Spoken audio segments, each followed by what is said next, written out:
Welcome to this story, one of the most unsettling cases ever noted in West Virginia. Before we dive in, share in the comments where you're tuning in from and the exact time you started listening. It's always interesting to see the different places and hours of the day or night where these stories reach. Let's begin. In the early summer of 1935, deep within the rugged hollows of southern West Virginia, the Rochford sisters, Amelia, Amy Rochford, Helen Rochford, and the youngest, Clara, arrived at the isolated McClure Ridge farmstead. The property, perched off a rutted coal road in McDowell County, comprised a weather-beaten clapboard farmhouse, an aging barn, and a hidden still house tucked behind a tumble of maples and hemlocks. The sisters had come ostensibly to run a small dairy and raise vegetables in the thin mountain soil. But local whispers said they had other ambitions. The landscape that June day was grayish-green, low clouds pressing on the ridge, and a damp wind sighing through the pines. Neighbors recalled seeing Amy Rochford, tall and angular, stepping out onto the porch at dawn, her expression fixed and watchful. Helen and Clara remained inside, hauling buckets of spring water from a mossy creek that fed the old farm. The sisters kept their voices low. When asked what they planned to do with the property, they simply said, "We'll make it self-sufficient." Few in the valley doubted that self-sufficient meant more than cows and turnips. Prior to their arrival, the Rochford farm had changed hands twice in the previous decade. County tax ledgers from 1924 show that a logger by the name of Everett Calloway abandoned the acreage after the timber ran out. It then passed to a local miner who defaulted during the Depression. The Rochfords' purchase was recorded in March 1935 at a modest sum that raised no suspicions. Their reputation, thin though it was, stood on a foundation of quiet resilience. Helen had worked as a seamstress in Welch, Amy in a boarding house kitchen, and Clara was still only 17. Yet from the beginning, something about the farm unsettled neighbors. At dusk, they saw lanterns flicker not in the house but near the barn. Dogs howled at midnight. The faint hiss of steam pipes carried on the still air.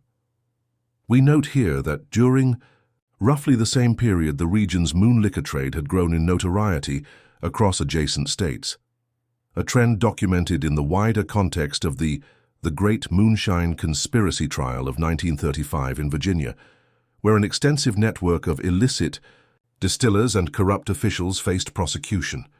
That precedent loomed over the hills of West Virginia. The Rochfords, the locals whispered, may have known how to stay just beneath the radar. As the weeks passed, the sisters' operation expanded with eerie precision. Under the cover of dense woodland at moonrise, milk cans filled with mash were carried into the dark barn's back chamber. The faint glow of a burner, the clink of copper coils, the hush of the night, all became part of the routine. Occasionally a stranger rolled up in a battered sedan, exchanged curt nods at the gate, and left again, just as quietly. No loud music, no celebrations, just the hush of a still, the drip of condensation and the dark hill air. The county constable, Elias Morgan, was first alerted in late July when a local farmer, Jacob Pruitt, found his pig pen broken open and a great glug of Mountain Dew discarded in its trough. Pruitt swore the still he saw behind the Rochford barn had coils of copper and smelled like rotten corn and vinegar. Morgan knocked on the farmhouse door mid-morning.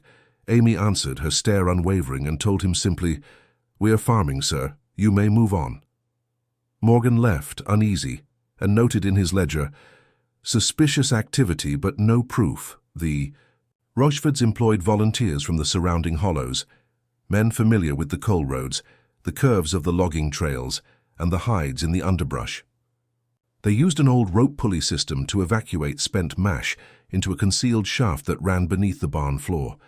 The sisters kept meticulous ledgers, bought with stationery from Welch, and labeled entries like 20 gal batch 07 1435, cost corn $3. 10 labor 4 HRs. These papers, later found in a burnt safe, testify to a level of organization rare for isolated moon-still operations. At the same time, local newspaper clippings began to hint at disturbance. A brief item in the Welch Daily record on 15th of August mentions unidentified still destroyed by fire near McClure Ridge, owner unknown. No arrests were made. The Rochfords offered no comment. Other rumors followed. A minister in the neighboring valley reported that the sisters keep the dead quiet in the hollow near the spring. I heard a man's cry one night, but when I followed the track, nothing stood but empty bottles and smoke. That rumor may have been fueled by indirect echoes of investigations into organized moonshine networks, such as those referenced in the Great Moonshine Conspiracy case, where hidden still houses, collusion with law enforcement, and unmarked graves were alleged. The Rochefords, though, kept a cleaner facade. No gang ties, no public trail of violence. Theirs was stealth. By early September 1935, the stillness that had once defined McClure Ridge began to fracture under whispers and unease. Residents along the lower valley complained of missing livestock and the faint, acrid scent of burning mash drifting through the timberline at night. Sheriff Abner Lowell, a reserved man nearing retirement, reopened Constable Morgan's earlier note and decided to ride up the ridge himself. The road twisted through fog, and even his horse hesitated near the Rocheford property. "A man can feel watched there," he told the Bluefield Gazette later that month. Like the trees were listening. The sisters maintained their composure. Helen kept to housework. Clara managed the drying shed, and Amy dealt with any outsider who dared approach the porch. When Sheriff Lowell inquired about the rumors, Amy merely gestured toward her vegetable rows and said, "You see the fruit of our labor, sir. That's all." She invited him to taste their turnip preserves. He declined politely, unsettled by her steady gaze. After he left, locals recalled hearing faint hammering echo from the barn until dawn. That same week, a drifter named Calvin Hurst vanished somewhere between Panther Creek and the Rocheford Gate. He had been last seen trading tobacco for a bed of straw at a neighbor's farm. 2 days later, his pack was found snagged in a thicket, soaked with a sweet, sour residue of corn liquor. Sheriff Lowell organized a brief search, but found no trace, beyond a few boot prints leading toward the Rocheford barn and ending abruptly at the creek. "Washed away by God or something else," the deputy wrote in his report. In an era defined by Prohibition's lingering shadow, West Virginia's hollows served as perfect cover for secret stills. The legal repeal in 1933 had not ended the trade. It had merely changed its face. That reality was well documented in cases like the Great Moonshine Conspiracy trial of 1935, which exposed entire networks of production hidden behind family farms. It is believed that Amy Rocheford may have followed similar methods, using the veil of domestic industry to disguise broader operations. By late autumn, night sounds became impossible to ignore.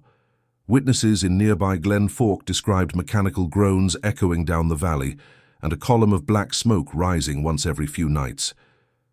"It weren't chimney smoke," recalled storekeeper Frank Shelton. "It was heavy, like burning tar, and no birds sang when it came." Then in October, a freak storm rolled over the ridge, lashing rain for 2 days straight. When it passed, the Rocheford well overflowed, washing out a portion of the slope behind the barn. A farmhand from a neighboring plot wandered over to help and discovered the outline of something buried. A wooden box, iron-bound, its lid warped by rot. He ran to fetch the sheriff, but by the time they returned, the box was gone, and the sisters stood on the porch, mud streaking their hems. "You shouldn't meddle in the Lord's erosion," Amy said calmly. County records show that within a week the sisters ceased all trips to town. Deliveries of salt and kerosene went unanswered. The barn door was nailed shut from the inside, and a faint humming, perhaps machinery, was reported by those passing at night. Sheriff Lowell drafted a warrant for inspection, but before it could be served, he suffered a stroke and was bedridden for months. The investigation stalled. Local gossip kept the story alive. Some claimed the Rochefords had buried contraband. Others swore they heard singing from beneath the soil. What no one could prove was where Calvin Hurst, or the other missing drifters, had gone. The hills swallowed them, and the sisters carried on their chores as if nothing had changed. The following spring would bring the first tangible evidence that something beneath McClure Ridge had gone terribly wrong. The spring of 1936 came late to McClure Ridge, the thaw sluggish and the streams choked with winter debris. When the frost finally retreated, the earth smelled of iron and decay. A small crew of WPA workers, repairing the washed-out road near the Rocheford property, uncovered what one of them first mistook for a root cellar. Inside the shallow pit were 2 barrels, half sunk and sealed with pitch. Sheriff Lowell, now recovered enough to walk with a cane, arrived by mule cart to inspect. The first barrel held a thick slurry of mash and wood ash. The second contained something far worse, scraps of clothing stiff with age and dirt, and what the coroner later described in affidavit form as osseous material inconsistent with animal origin. Word spread quickly. Neighbors descended the ridge, curious and fearful. Amy Rochford met them at the fence, her face composed. "You're digging where no one invited you," she said. Helen stood behind her, pale and silent. Clara, the youngest, wept openly and begged them to leave. The sheriff posted a deputy to guard the site overnight, but when he returned at dawn, the barrels had vanished. In their place lay a heap of burned cinders and the faint smell of kerosene. The county board authorized an official search of the property. Ledgers seized from the house showed detailed accounts of grain, sugar, and copper fittings, enough to suggest an organized distillery. Among the pages was a list of initials, 27 entries, each marked with a red cross. Locals whispered those were the names of buyers. But a line near the bottom read, "C.H. Settlement Pending," believed to refer to Calvin Hurst, the missing drifter. Dr. Ellis Maycomb, the town physician, assisted with the investigation. His notes, preserved in the county archive, mentioned peculiar chemical burns on the recovered fragments, consistent with exposure to distillation acids. He also recorded that Amy refused examination, saying, "The only stain on us is the one the hills gave." Her composure unsettled him. He later wrote to the district prosecutor that the sisters display no guilt, only inconvenience at interruption. By mid-May, the Rochford property had become a spectacle. Reporters from Charleston and Huntington arrived, hoping to tie the story to the larger moonshine prosecutions that had gripped Virginia months earlier. The Great Moonshine Conspiracy trial of 1935 had made front-page news, revealing collusion between lawmen and distillers. Comparisons were inevitable. The Rochfords' case seemed like an echo, smaller, more secretive, yet somehow darker. Then, as if the ridge itself rejected further inquiry, calamity struck. On the night of May 22nd, lightning ignited the barn. Witnesses said the fire burned green at its heart, fueled by hidden chemicals. It roared so fiercely that even the rain couldn't quench it. When the flames died, only the stone foundation remained, blackened and cracked. Within the rubble, a deputy discovered fragments of human teeth fused to glass shards, evidence quietly sealed in the sheriff's desk and never entered into public record. The sisters were questioned separately in the parsonage of Reverend Leland Shaw. Amy said little. Helen fainted twice, and Clara insisted that the ground wouldn't stay still anymore. The next morning, all 3 were released for lack of charge. 2 days later, they were gone. A neighbor reported seeing them before dawn, walking single file along the ridge road, each carrying a small carpet bag. Their direction was south, toward the Virginia border. After that, no one in McDowell County ever saw them again. The abandoned farmhouse stood silent that summer, windows black, porch sagging. Travelers swore the smell of burnt corn lingered for years, and though the county sealed its records under miscellaneous property disputes, locals agreed on one thing. Whatever the Rochfords had brewed in those hills, it wasn't meant for drinking.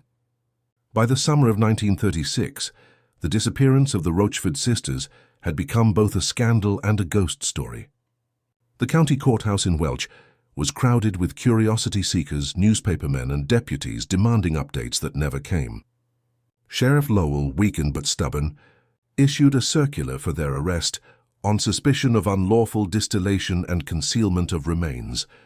The poster carried faint photographs taken months earlier by the Bluefield Gazette. Amy's angular jaw and narrowed eyes, Helen's downturned mouth, Clara's youthful stare half lost in shadow. Beneath their images, a single line read, "Last seen heading south along the Tug Fork Road." Teams were dispatched as far as Tazewell County, Virginia, tracing rumors that 3 women had rented a boarding room above a feed store. The lead evaporated when the owner claimed the guests had used false names, Mrs. Hendricks, Mrs. Cole, and Miss May. They paid in silver and left at dawn. One neighbor recalled that their speech had the mountain lilt but carried an edge of schooling. It was enough for Sheriff Lowell to suspect the Rochfords had split into different identities. The manhunt stretched through the humid Appalachian valleys, every report followed by disappointment. A mid-July telegram from Bluefield described 3 women matching their description, boarding a freight train bound for Roanoke, but no ticket stubs or witnesses could confirm it. Deputy Morgan, the same constable who had first visited their farm, swore he saw Amy's silhouette watching from the edge of the timberline 2 nights before the barn fire. "She didn't run," he later said. "She just looked at me like she was already gone."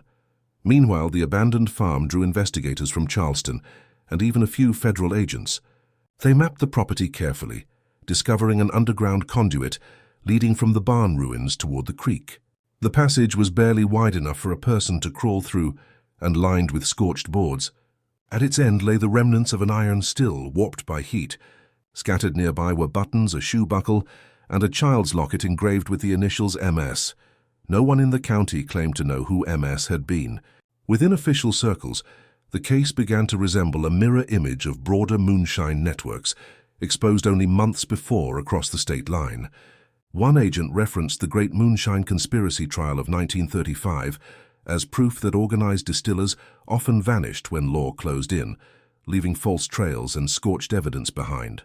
The Rochford mystery, he noted, fit the pattern except for the bodies. Local opinion was divided. The church congregation in Glen Fork called them witches in apron, while younger men admired their audacity. Old miners claimed the sisters had hidden gold, not corpses under the ridge. Even the Gazette printed a speculative column titled, "The Ladies of the Still Spirits or Spirited." When autumn arrived again, McClure Ridge fell silent. Blackberry vines consumed the porch rail. The well, once overflowing, now reeked of sulfur. 2 hunters passing through reported hearing tapping from beneath the cellar stones, soft, rhythmic, like glass against wood. They fled before checking. Their story circulated for years, growing darker each time retold. In early 1937, Sheriff Lowell filed his final note. No further leads. Property condemned, file sealed. Yet in the private margin of his ledger, he scribbled a single sentence never meant for the record. They knew what the hills could hide. Even decades later, the people of McDowell County would point toward the overgrown ridge and say that the earth still breathes there on certain nights, exhaling the faint scent of burnt corn and smoke, an uneasy reminder that the sisters' work, or their secrets, were never truly buried. By the turn of 1937, the Rochford case had already begun its transformation from criminal inquiry to whispered folklore. With no arrests, no convictions, and little more than charred foundations to study, the locals filled the silence with their own versions of truth. In taverns along the Tug Fork, men told of 3 women who could vanish into fog. In Sunday sermons, ministers warned of the wages of secret industry. And in the county archives, a single file labeled McClure Ridge Distillery Case gathered dust, its papers yellowing around the edges. Among the few who refused to let the matter fade was Dr. Ellis Maycomb, the physician who'd first examined the evidence. His personal journal, recovered decades later, describes his uneasy revisits to the site throughout 1937. "The ground moves," he wrote that April, "as though air stirs beneath. I hear water trickling where none should be." Maycomb's fixation cost him his position at the county hospital, but he continued to correspond privately with colleagues at the University of Virginia, citing the Great Moonshine Conspiracy Trial of 1935 as a legal frame for understanding how such underground economies concealed themselves in the hills. He warned that the Rochford case proves our ignorance of these mountains' depth. That same spring, a team of state surveyors mapping coal seams around McClure Ridge reported finding a sinkhole near the old property. Inside it, half buried in wet soil, lay what looked like a small iron press, 2 cracked mason jars, and several copper coils. The report never reached the newspapers, but one surveyor, John Caffrey, later told his wife that he'd also found a length of women's hair, light brown, still tangled around the machinery. "I didn't bring it back," he said. "The wind came up and took it from my hand." His statement survives in a brief letter filed among his estate papers. By mid-1938, the site drew amateur investigators, many chasing rumors rather than justice. A photographer from Beckley named Samuel Harnett spent 3 days on the ridge, capturing what he called evidence of habitation. His glass negatives, preserved in a private collection, show a crumbling stone chimney, a collapsed porch, and faint footprints in the ash. In his notes, Harnett describes hearing a woman's humming carried over the wind and retreating before dusk. Whether he truly heard anything is unknown, but the description reignited public fascination. Newspapers revived the case briefly under headlines like "Sisters of Smoke Still Unfound" and "West Virginia's Dark Hills Mystery Deepens." Meanwhile, Sheriff Lowell's health declined. Confined to his home, he granted one final interview to a reporter in 1939, recalling the first time he rode up to the Rochford place. "They weren't wicked in the way of outlaws," he said quietly. "They were deliberate, like they'd made peace with something we couldn't see." He died 3 months later, taking with him the only complete memory of that first investigation. As the decade closed, so did official interest. The Depression gave way to war, and the hills emptied as men left for the army and mines shuttered. McClure Ridge fell back into shadow. The old road washed out, cutting off all but the hardiest wanderers. What remained of the Rochford homestead became a landmark only in cautionary tales, told to children who strayed too far into the woods. They said if you called a sister's name after midnight, the echo came back wrong, drawn out, breathless, like something answering from beneath the ground. By 1940, McClure Ridge had grown quiet again, but its name still lingered like a chill in conversation. Miners traveling between Welch and Eiger refused to camp near the old turnoff, claiming that the mist there stood still even when the wind blew. Those who did linger told of faint lantern light drifting through, the pines and the smell of sour corn mash curling through the fog. Though the barn had long since burned to its stones, the county tried to auction the Rochford property twice. Both attempts failed. The first bidder, a timber agent from Charleston, withdrew after visiting the site. He cited unsteady ground and a feeling of proximity to something best left alone. The second, a widow named Mabel Dunstan, backed out after her wagon horse spooked violently on the approach road, bolting into the woods and vanishing altogether. Her affidavit simply read, "No property's worth the silence of that place." That same year, a graduate researcher from the University of Virginia, Howard Litton, arrived under the pretext of compiling a sociological study on Appalachian superstition. Litton's field notes, later archived at the State University, described the ridge as a living wound in the landscape. He interviewed aging locals who still remembered Amy, Helen, and Clara Rochford. One of them, Martha Keene, recalled that Amy spoke with a schoolteacher's diction but had a miner's hands. Another said, "Helen used to leave food by the creek for someone who wasn't there." Litton attempted to excavate the well, but after lowering his lantern only a few feet, he was overcome by fumes and collapsed. He survived but never returned. Litton's report, referencing the Great Moonshine Conspiracy trial of 1935 to contextualize the sisters' secret trade, proposed that they might have belonged to a larger underground network, distillers who moved operations every few years to evade taxes and suspicion. Yet he admitted that the Rochfords' precision, their records, and their utter disappearance made them an anomaly in an already secretive world. Around that time, the Federal Works Progress Administration recorded oral histories across the state. In one interview from 1941, an old logger named Silas Boyd described a place where even birds won't roost. He told the interviewer that men once found a line of empty jars laid in a circle around the ruined barn, each filled with clear liquid. "The one who kicked one over," he added, "lost his voice for 3 days." The collector marked the entry as folklore, unverifiable. Throughout the early 1940s, while the nation turned its eyes toward war abroad, McClure Ridge remained a local preoccupation. Soldiers on leave would dare each other to walk to the old well at night, leave a coin and listen for a whisper. Some claimed they heard Clara's crying, others just the sigh of the wind through hollow pipes. But one veteran, James Hardin, swore he saw the flicker of a figure in calico standing by the ruins. He told his story only once, insisting that the air smelled of burnt sugar and wet copper. By 1945, any physical trace of the Rochford homestead had nearly disappeared. Trees reclaimed the clearing. The cellar collapsed inward. Only the stone chimney persisted, moss-covered and split by frost. Hunters who found it sometimes carved their initials into the stones as proof they'd survived a night there. Yet the ridge never lost its reputation. In schoolyards from Welch to Pineville, Children whispered that if you touched the chimney at midnight, you'd feel a pulse under your hand, as if the hills still remembered the sisters' fire. And perhaps they did. Even decades later, those who walked the ridge spoke of hearing rhythmic tapping beneath the soil, faint and patient, like distillers' tools still measuring time underground. When peace returned in 1946, the towns of southern West Virginia began reshaping themselves. Coal money trickled back, main streets brightened with fresh paint, and radios filled parlors with swing music. Yet in the hollows beyond McDowell County's paved roads, the old fears persisted. McClure Ridge remained unclaimed land on every ledger, marked simply abandoned, unsafe terrain.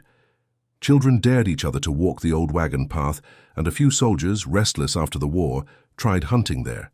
They rarely stayed long. One of those men, Private Henry LeMasters, kept a diary during his return home. His entry from November 1946 describes hiking toward the ridge at dusk. "Fog clung to the trees like smoke," he wrote. "Heard what sounded like a hammer striking metal. No echo, just a single tap repeating every few breaths." He turned back before reaching the chimney. Weeks later, he told friends that he dreamt of 3 women stirring something in a black cauldron, their faces half hidden by hair. The next morning, his dog refused to leave the porch. LeMasters burned the diary before his death, but excerpts survived through a local historian who copied them first. That historian, Louise Merriman, became the Ridge's reluctant chronicler. Between 1947 and 1949, she collected oral accounts, newspaper fragments, and leftover court documents. Her slim monograph, Spirits of the Still, the Rochefort Enigma, remains one of the few secondary sources on the case. Merriman wrote cautiously, blending archive and folklore, but her tone betrayed fascination. She compared the sisters' operation to known conspiracies among Appalachian distillers, drawing parallels to details exposed in the Great Moonshine Conspiracy Trial of 1935. "The Rocheforts," she concluded, "seem less like outlaws than chemists conducting a private devotion, their rituals masked as production." Her work sparked controversy. Some locals accused her of blasphemy for implying that the sisters' activities bordered on the occult. Others praised her for preserving a fading story that official records had tried to bury. The county library briefly displayed her notes before removing them after visitors complained of uneasy feelings while reading. During those same years, several small fires broke out near the ridge, each attributed to careless campers, but none could explain the pattern the blazes left behind: perfect circles of scorched grass. A forestry warden who examined the site wrote in his report, "Soil unusually dry, ignition source undetermined, smell of ethanol present, though no containers found." The report was filed, forgotten, and rediscovered decades later. By 1949, the Rochefort sisters had entered mountain folklore fully. Ballads circulated through mining towns, sung in low voices by night shift workers. 3 women brewed. In the dark of the hill with copper and bone, they kept it still. One watched the fire, one stirred the mash, and one poured silence into the ash. No one claimed authorship. It seemed to appear from the hills themselves. Merriman ended her book with a cautious reflection. Perhaps the ridge does not haunt us because of what they did, but because of what they refused to tell. Every silence has its chemistry. She died in 1950 of pneumonia, leaving her papers to the local museum. Strangely, her field recorder, a heavy brass device, was found melted as if exposed to extreme heat. When archivists catalogued her belongings, they noted one unfinished note pinned inside her journal. They said they'd be back when the mash ripens again. By the mid-1950s, a new generation of scholars had turned its attention to the folklore of the southern Appalachians. The post-war appetite for mystery, ghost towns, forgotten mines, and cursed places brought reporters and amateur historians back to the high hollows of McDowell County. And though 2 decades had passed since the Rochefort sisters vanished, their names still stirred unease. In 1954, a small research group from Marshall College's Department of Anthropology organized what they termed a topographical and cultural survey of McClure Ridge. Among them was Professor Gerald Hanrahan, a field archaeologist fascinated by the intersection of crime and folklore. His diary, later published posthumously, described the approach to the ridge as a corridor of soundless wind. His team consisted of 3 students and a local guide, Amos Kearns, who had grown up hearing the old stories. "Keep your eyes low and your voice lower," Kearns warned as they entered the clearing. "The ground listens here." Their first excavation began near the remains of the old well. Beneath several inches of loam, they uncovered fragments of brick and what appeared to be part of a copper coil. Further digging exposed an underground cavity lined with charred wood, possibly the cellar where the sisters still had once operated. Hanrahan's notes mention that the interior walls were glazed, as if burned smooth by sustained heat. Inside they found a rusted pocket watch stopped at 2:14 and a woman's shoe heel. No bones, no jars, just ash. Word of the discovery reached Charleston newspapers, and for a brief period, McClure Ridge drew curious visitors again. Some came seeking relics, others came only to test their courage. One reporter from the Charleston News and Courier described hearing soft knocking like distant pickaxes beneath the ground during his overnight stay. The article ran under the headline, "Dark Hills Speak Again." Professor Hanrahan, however, tried to keep the attention academic. In his preliminary report to the State Historical Society, he compared the Rochefort cellar to illegal distillation chambers detailed in the Great Moonshine Conspiracy trial of 1935, noting that the engineering sophistication suggested industrial, not folk, methods. He argued that the sisters were likely part of a larger network of post-prohibition distillers whose operations spanned state lines, and that their disappearance represented flight, not death. "Folklore," he wrote, "has embalmed what bureaucracy could not." Yet after his second visit in 1956, Hanrahan's confidence faltered. His diary turned erratic, filled with fragmented notes about voices near the chimney, the smell of burning metal, and wet footprints appearing after rain.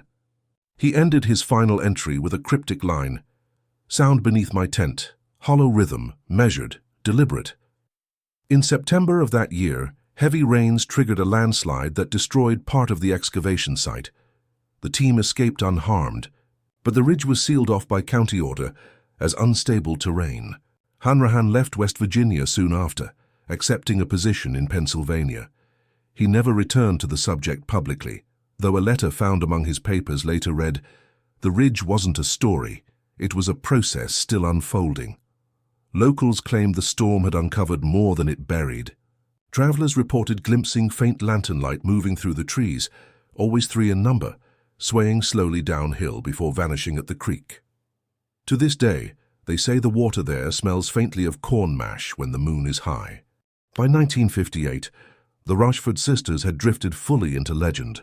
The name McClure Ridge no longer appeared on surveyor maps, yet in diner conversations and radio chatter, it carried the same chill as a ghost light, flickering at the edge of vision.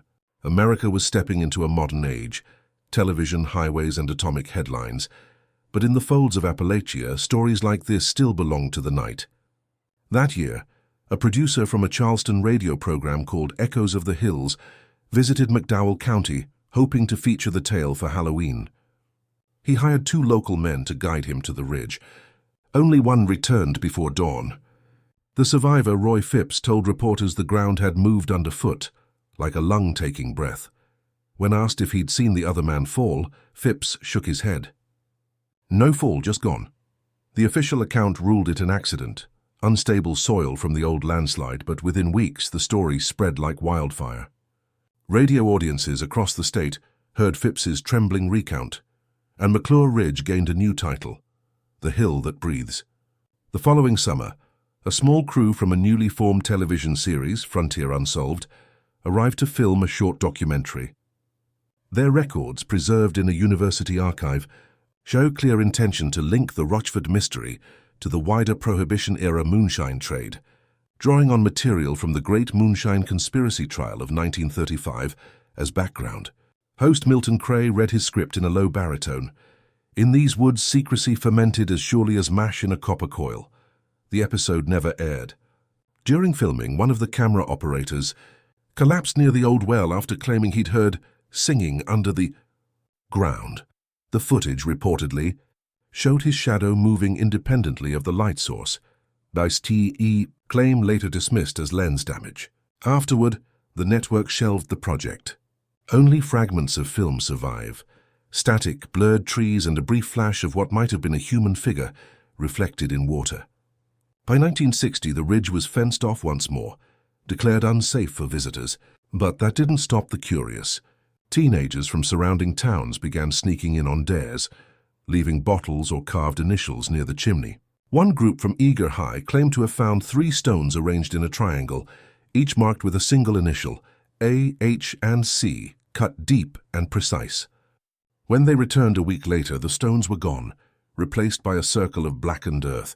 It was around this time that folklorist Daniel Merriweather, a soft-spoken professor from Morgantown, began recording interviews with elderly residents who still remembered the sisters. One, a former coal foreman named Lyle Renner, said, "Them women weren't ghosts, they were part of something bigger. They knew the old science, what makes the mash turn." Merriweather pressed for details, but Renner would only add, "They traded with folks that never used roads." Merriweather's notes describe his fascination with that phrase. In a margin, he wrote, "Trade beyond towns, perhaps an underground network of women distillers operating by secrecy and ritual."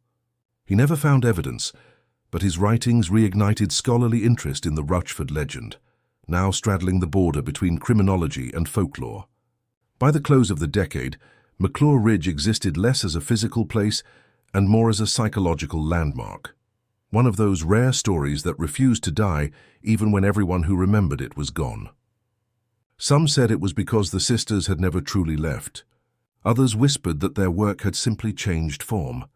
Whatever the truth, those who camped near the ridge swore the air still trembled at midnight, as though 3 sets of unseen hands stirred something slowly beneath the soil. The 1960s arrived with a new kind of curiosity: television cameras, field recorders, and college students hungry for the strange. West Virginia's ghost stories were no longer whispered only at kitchen tables. They were broadcast across the airwaves. And so McClure Ridge, long fenced and forgotten, found itself drawn once again into the public eye. In the summer of 1962, a regional paper, the Charleston Herald-Dispatch, ran a feature titled "Where the Hills Still Whisper." It traced several unsolved Appalachian legends, giving prominent space to the Rochford sisters of McClure Ridge. The reporter, young and ambitious, visited the site accompanied by County Clerk Howard Briggs, who still remembered filing the original seizure notice nearly 30 years earlier. "You can mark it condemned," Briggs said, "but you can't bury a rumor." The article caught the attention of the State University's Folklore Institute, which proposed reopening the ridge under controlled study. Their request ignited fierce debate. Preservationists feared excavation would desecrate potential graves. Skeptics called the story superstition, unworthy of funding. Letters to the editor poured in for weeks, half demanding truth, half demanding silence. "If they start digging," wrote one resident, "they best be ready for what breathes back."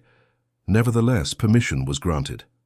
In October 1963, the Folklore Institute sent a combined team of historians, chemists, and audio technicians. Among their references was a stack of comparative documents on Appalachian distilling, including reports from the Great Moonshine Conspiracy trial of 1935, still considered the definitive record of industrial-scale moonshining. The investigators hoped to determine whether the Rochford operation had been merely a clever extension of that criminal web. They established a temporary base near the collapsed chimney. The air smelled faintly metallic, and magnetic readings fluctuated inexplicably. One chemist, Dr. Ruth Meadows, recorded that soil samples register traces of copper and ethanol decades old, an impossible persistence.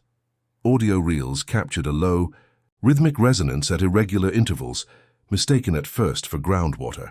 Later analyses found the sound to oscillate at near-human cadence. Locals gathered at the base of the ridge each evening to watch lanterns flicker above the tree line. Some swore they saw movement, 3 shadows pacing slowly near the ruin. By the 3rd week, several students refused to remain overnight. One wrote in his notebook, "The ridge hums when you stop speaking." In early November, the project abruptly ended. A generator exploded, destroying much of the recorded data. The official explanation cited a fuel leak. Witnesses claimed the machine had been cold for hours. What survived were fragments, charred papers, warped tape reels, and Dr. Meadows' final note. I heard them counting. The state quietly closed the site again, citing safety hazards. Funding was withdrawn, and the Folklore Institute dissolved the McClure project. Yet in small towns across the coal belt, the story thrived anew. Preachers wove it into sermons about hidden sin. Barroom storytellers added details. Some claimed federal agents had confiscated the sisters' journals. Others said they'd found jars sealed tight, each containing a human eye suspended in clear liquid. None of it was proven. By the end of 1964, McClure Ridge had become a place of pilgrimage for thrill-seekers. But those who stayed past midnight often returned pale and trembling, unable to describe the sound they heard, only that it was steady, slow and close, as though someone beneath the earth were working a still that never cooled. By the late 1960s, America's fascination with the occult and unexplained seeped into every medium: magazines, paperback thrillers, and late-night talk shows. McClure Ridge, with its mixture of fact, rumor, and vanished women, fit perfectly into that fever of curiosity. What had once been a county secret was now a regional legend. In 1967, a small publishing house in Pittsburgh released Moonshine and Murder: Forgotten Crimes of the Appalachians, a lurid paperback that devoted an entire chapter to the Sisters of Smoke. Its author, reporter Clarence Dane, claimed access to sealed affidavits from 1936. No such files were ever verified, but the book sold briskly. Dane's prose was breathless, declaring that, beneath those ridges, copper stills beat like hearts. It was pure speculation. But it placed McClure Ridge beside tales of Salem, Amityville, and the Bell Witch. Meanwhile, back in West Virginia, locals resented the attention. Tourists arrived in station wagons, pocketing stones and snapping photos of the tree line. The county sheriff posted warning signs: unsafe ground, no entry, which vandals promptly stole as souvenirs. Old-timers grumbled that the publicity stirred things best left alone. One farmer, Homer Gentry, told the Bluefield Herald that his livestock refused to graze within sight of the ridge. "Something hums up there," he said. "I can't hear it till the wind stops." In 1968, a university symposium on Appalachian folklore convened in Morgantown. Among the speakers was Dr. Ruth Meadows, the same chemist who'd worked the ill-fated excavation 5 years earlier. Her presentation startled the audience. She compared soil samples from McClure Ridge with material taken from sites investigated during the Great Moonshine Conspiracy Trial of 1935, noting identical traces of denatured alcohol compounds. "Chemistry," she said, "preserves memory. The land itself recalls what was brewed." Her paper, half scientific, half metaphor, earned her both ridicule and respect. When questioned about her final field note, "I heard them counting," she only replied, "Some rhythms don't stop when people do." That winter, a snowstorm collapsed the last standing wall of the Rochford farmhouse. Children sledding nearby discovered fragments of blue and white porcelain embedded in ice.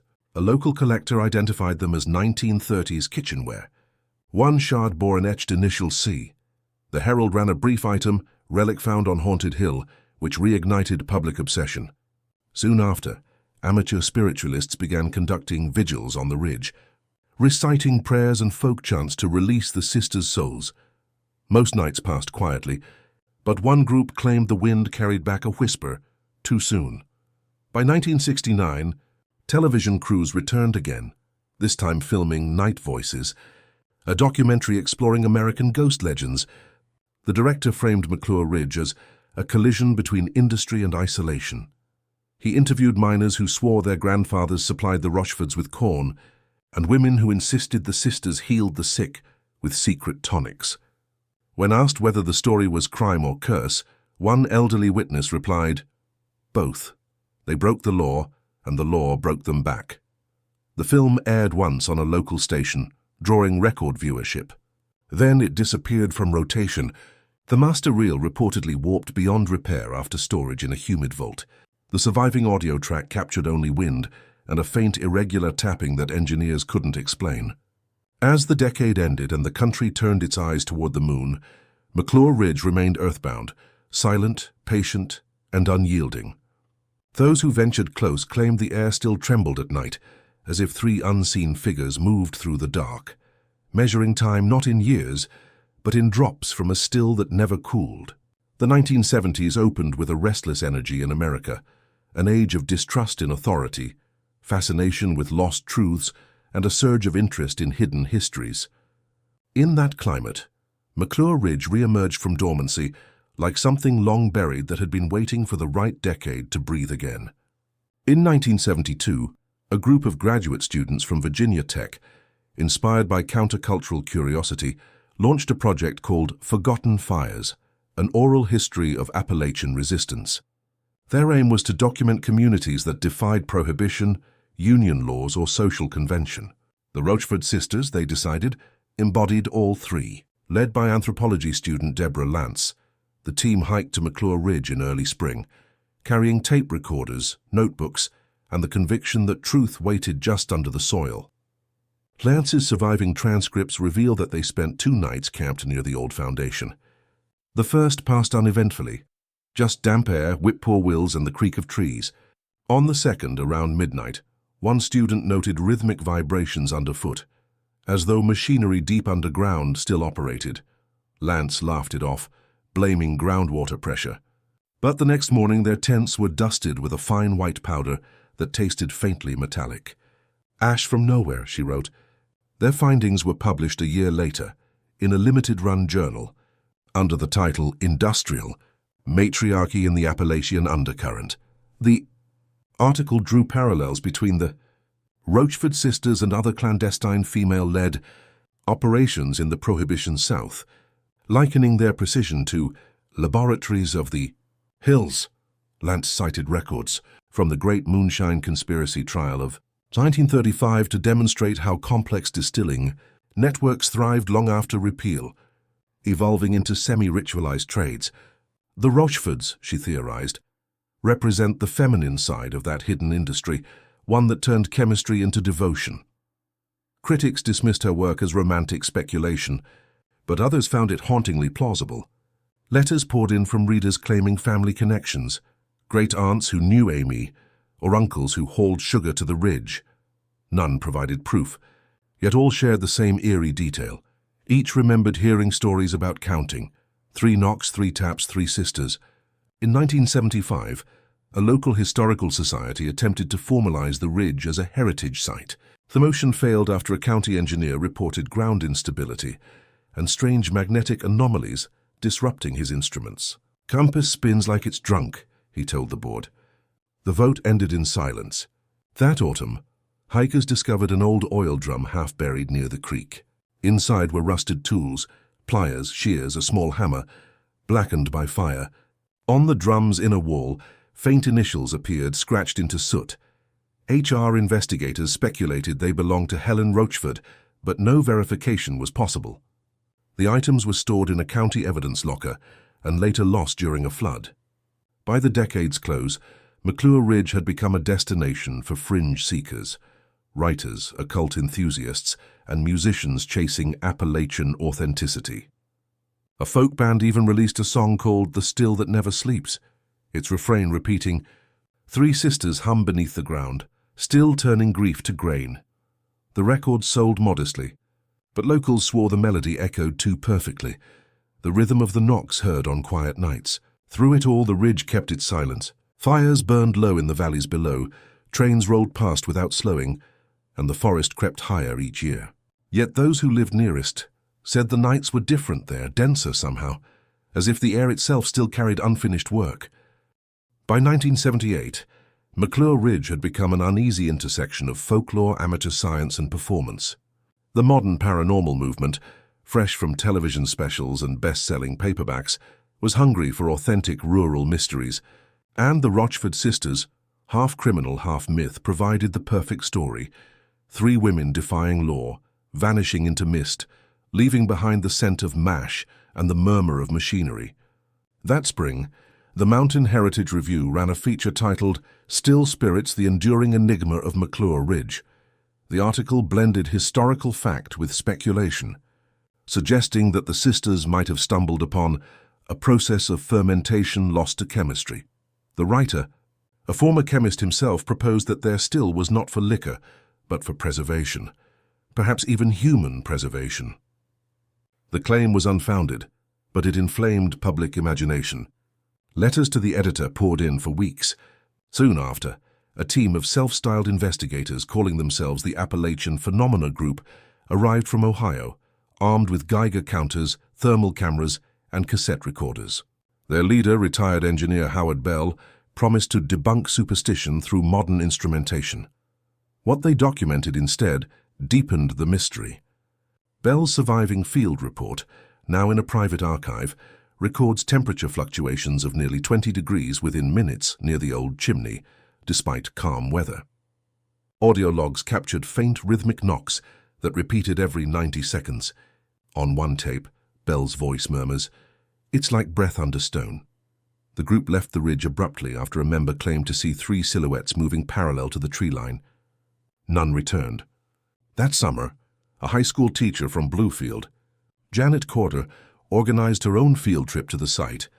Hoping to study local folklore transmission, she brought 6 students, each armed with a sketchpad. What they found made headlines in the Beckley Post-Herald. While tracing the outline of the old barn, one student unearthed a flat, blackened plaque marked with a single engraved phrase, "Measure the quiet."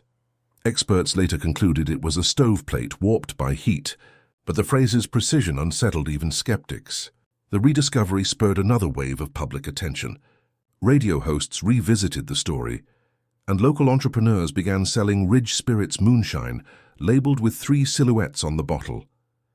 Tourists flocked to McDowell County, snapping photos beside the road sign before county officials removed it for good.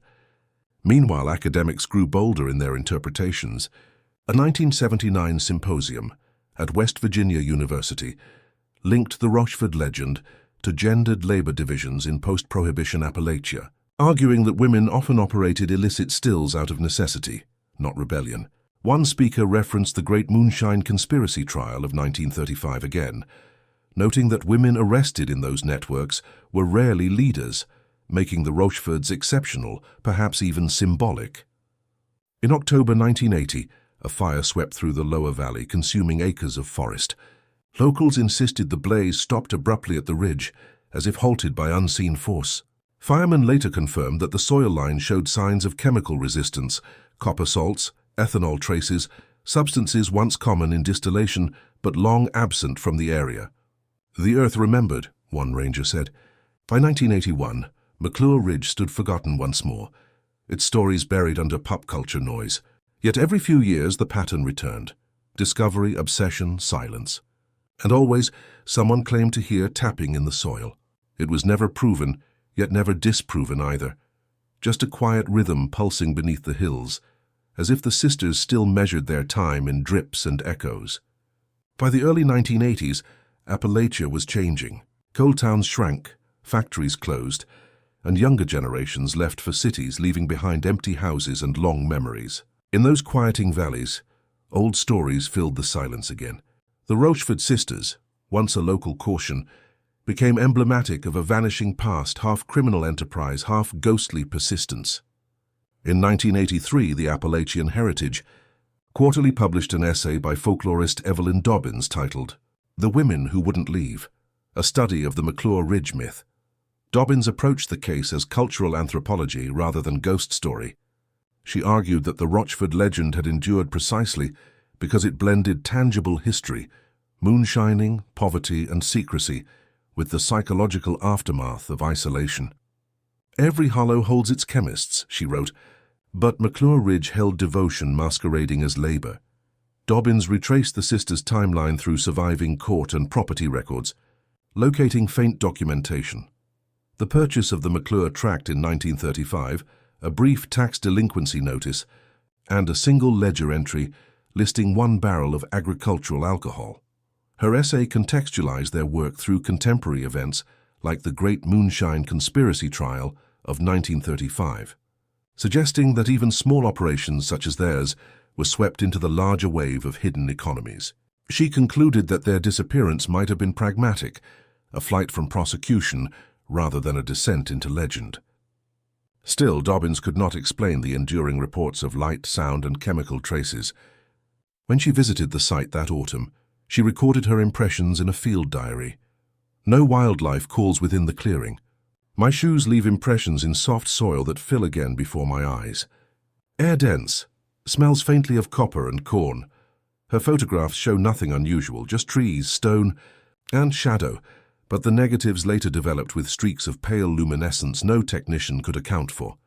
By 1985, the ridge had become an unofficial tourist stop for heritage travelers tracing forgotten industrial Appalachia. Local artisans sold carved miniatures of the sisters, 3 wooden figures in aprons holding jugs. The county's tourism board, uneasy about the association, released a statement discouraging trespass but included the ridge on its historic curiosities map anyway. The tension between myth and marketing persisted. That same year, an independent filmmaker named Paul Renner began shooting a documentary titled Stillwater, The Last Distillery Ghosts. His footage, mostly interviews with locals, captured the atmosphere of half-belief that surrounded the site. One sequence shows an elderly man gesturing toward the hill. "They ain't ghosts, they're consequences." Another interview cuts off abruptly after a boom mic caught a low vibration, like the echo of a drum. Renner described it in production notes as a pulse that matched no engine, no wind, no heartbeat. The documentary premiered at a small Charleston festival, earning a modest cult following before vanishing when Renner's studio burned in 1987. The fire was ruled electrical. Around this time, geologists conducting a state survey of mineral deposits near the ridge reported elevated readings of heat under the ground, unusual for non-volcanic soil. The phenomenon was dismissed as trapped methane, but the report quietly noted periodic bursts, synchronized at irregular intervals, suggestive of mechanical motion. None of the instruments malfunctioned elsewhere. By the end of the decade, McClure Ridge had retreated once more into rumor. The forest thickened, covering the last remnants of chimney stone. Only a rusted gate marked the entrance. Yet even then, truckers passing the old road claimed that their CB radios crackled near the ridge, emitting 3 rhythmic clicks before cutting to static, always 3, never 2 or 4. Some said it was coincidence. Others believed it was the sisters' way of counting still, their rhythm echoing across 50 years of silence, refusing to fade with the century that had buried them. The 1990s brought new tools for old ghosts. The internet was young, the first chat rooms humming with folklore enthusiasts, trading fragments of local history. McClure Ridge, obscure for nearly a decade, resurfaced in digital whispers. A message thread on an early Appalachian history board titled "The Sisters Who Measured the Quiet" drew hundreds of comments, blending memory, hearsay, and conjecture. Some users posted scans of the 1936 newspaper clippings. Others uploaded blurry photos of misty tree lines. One post claimed to have digitized an old tape from the 1963 Folklore Institute excavation, looping what sounded like 3 deliberate knocks before static. The post vanished within days. In 1992, West Virginia Public Broadcasting aired a segment on unsolved Appalachian histories, briefly revisiting the Rochefort case. Host Marilyn Crowe opened with her characteristic calm. "In the hills above McDowell County, a rhythm was heard long before our machines could record it, and it hasn't stopped." The program drew moderate viewership but rekindled local attention. Soon after, hikers and amateur paranormal groups returned to the ridge, now armed with camcorders and handheld EMF detectors. The forest had thickened, concealing all traces of the old homestead. Only the faint outline of the stone chimney remained, moss-covered and split. That same year, archivist Julian Barrett discovered a collection of unsorted evidence files in the basement of the county courthouse, water-damaged, unlabeled, and destined for disposal. Among them was a fragment of ledger paper bearing the initials AR, HR, and CR beside columns of numbers. At the bottom, written in pencil, "Barrel 3 to leave by dawn." Barrett's report to the State Historical Office drew little response, but the document circulated online, convincing many that the sisters had been preparing for one final run before disappearing. Theories flourished, some plausible, others bordering on myth. In 1995, an independent historian named Peter Latham began compiling what he called the the Rochefort Archive, a comprehensive database of all known references to the case. He interviewed locals, digitized surviving articles, and even tracked parallels between the Rochefort's methods and distilling operations exposed during the Great Moonshine Conspiracy trial of 1935. "Every whisper," he wrote in his introduction, "leads back to the same chemistry, heat, secrecy, and devotion." His website drew small but passionate readership before abruptly going offline in 1998. No explanation followed. Visitors who accessed the cached version months later reported that the final update contained nothing but a line of code repeating, "Tap. Tap, tap." Around this time, regional newspapers noticed a pattern of small brush fires near the ridge. Forestry reports attributed them to lightning strikes, yet none coincided with storms. The burn circles, about 8 feet across, appeared and vanished within hours. Satellite imaging wasn't common then, but local pilots claimed to see faint orange glows moving under the canopy at night. When county officials visited, they found no evidence of human activity, just warm soil and the faint scent of alcohol. By the decade's end, McClure Ridge had become an uneasy symbol for Appalachian endurance. Some framed the sisters as proto-feminists, independent, defiant, punished for their intelligence. Others called them folk villains, figures who transmuted sin into silence. Either way, their rhythm endured. Residents still told of hearing 3 soft knocks echoing from beneath the ground each New Year's Eve, as though marking time not by calendars, but by fermentation. Slow, eternal, unfinished. The early 2000s marked a new life for the Dead Hills. Broadband and cheap digital cameras gave every amateur historian a stage, and McClure Ridge became one of the Appalachian Internet's earliest viral mysteries. The first website to revive it was Rust Belt Shadows, a blog devoted to forgotten American crimes. In March 2001, its anonymous author, signing only as EM, published a detailed timeline of the Rochefort sisters, drawing from archived newspaper snippets and snippets of the Great Moonshine Conspiracy trial of 1935. The post's tone was analytical, but its conclusion unsettling.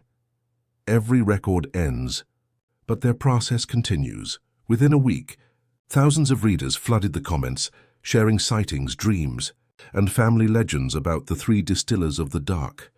That same year, a pair of filmmakers from Huntington produced an hour-long digital documentary titled The Hill That Breathes. It combined reenactments, interviews with local elders, and footage of the ridge captured on grainy handheld cameras. During one sequence, the audio track inexplicably pulsed in sets of 3 low beats. The crew insisted no generator or engine was running. When the documentary premiered at a small Appalachian film festival, power failed mid-screening, only once during that scene. The audience laughed nervously. The filmmakers did not. Soon, McClure Ridge became a favorite topic on paranormal message boards. Threads debated whether the sisters' disappearance symbolized early environmental protest, feminist resistance, or even proto-industrial alchemy. A recurring user, claiming to be a descendant of the youngest, insisted the family still kept a copper trinket from the original still. Their final post read simply, "The mash wakes when the moon turns red." Meanwhile, academic interest re-emerged. In 2003, historian Dr. Gerald Corwin published Women of the Hidden Flame, Distilling and Defiance in Appalachia, in which he analyzed gendered labor through the Rochefort case. Corwin compared the sisters' meticulous record-keeping with evidence from the Great Moonshine Conspiracy trial of 1935, arguing they represented the final disciplined echo of an industry, born from necessity and buried by law. He avoided supernatural speculation, but noted that every credible investigation collapses under repetition.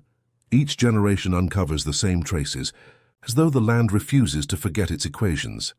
By 2005, the story had its own online forum.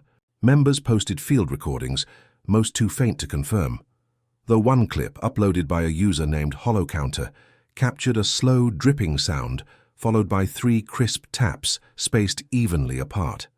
Acoustic experts later identified it as mechanical resonance, possibly water against rock. Still, the video gained 500,000 views before being removed for unexplained reasons.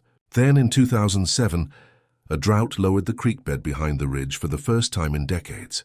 Local hikers discovered a buried length of copper piping protruding from the mud, blackened but intact. At its mouth was a carved stopper, wood sealed with wax etched with 3 interlocking circles.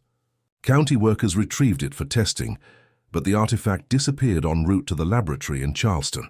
No official explanation followed, though a clerk admitted under his breath, "We didn't want it opening in here." The resurgence faded by 2009, replaced by newer obsessions. Yet every digital echo left residue. Archived posts, dead links, and corrupted audio files still pulsing with that same irregular rhythm.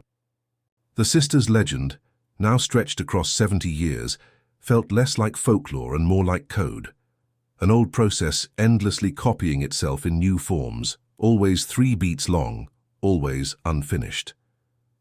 By the 2010s, a new generation inherited the ghosts of McClure Ridge through screens instead of campfire circles. Smartphones and social media transformed old Appalachian myths into digital. Hauntings and the Rochford sisters, once whispered of in dark kitchens, found themselves trending in hashtags and podcast feeds. The first modern retelling came in 2012 from a small YouTube channel called Forgotten Hollers. The episode, The Ridge That Breathes, blended historical narration with drone footage of the wooded slope. The host's calm voice traced the sisters' story through newspaper clippings and the echoes of the Great Moonshine Conspiracy trial of 1935, explaining how illegal distilling networks shaped entire counties.